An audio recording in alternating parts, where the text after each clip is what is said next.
Shame that tune! Let's bring up our next contestant. Please give a warm Elston Avenue welcome to CJ Arellano.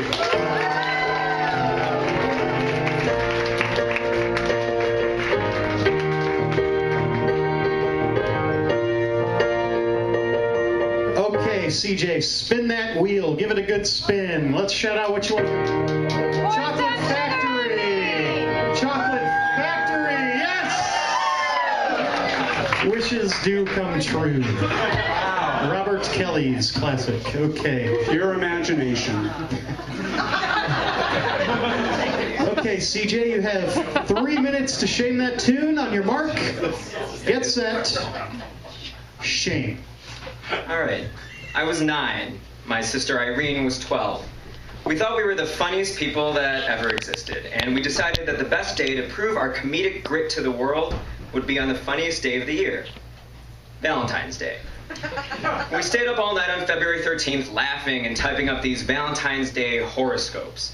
We printed up about 60 copies, and the next day, in our respective classrooms, desk by desk, we distributed our original masterpiece among piles of inferior Pocahontas Valentines that said boring and corny things like, "You're just around my river bend."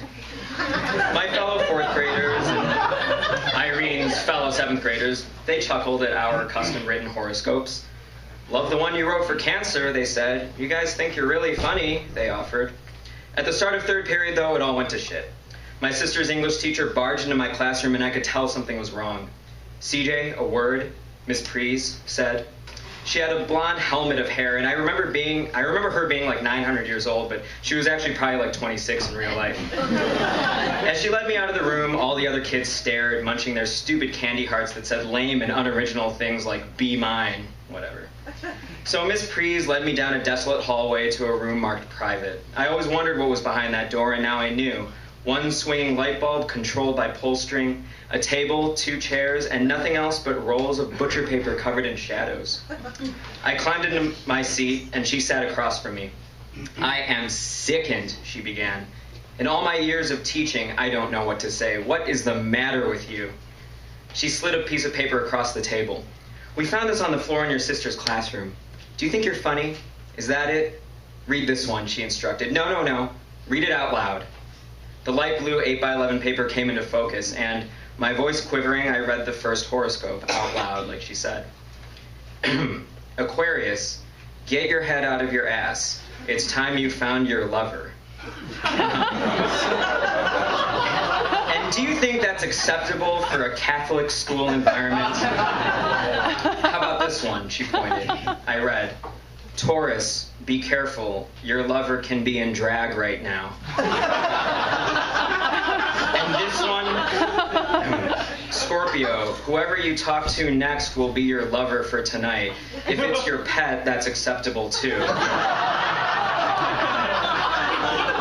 And this one, "Cancer, make sure your lover doesn't have cancer." She shook her head. "I can't listen to this anymore. What kind of children did your parents raise?" I started sobbing right then and there. I asked if they were going to take me to kid prison.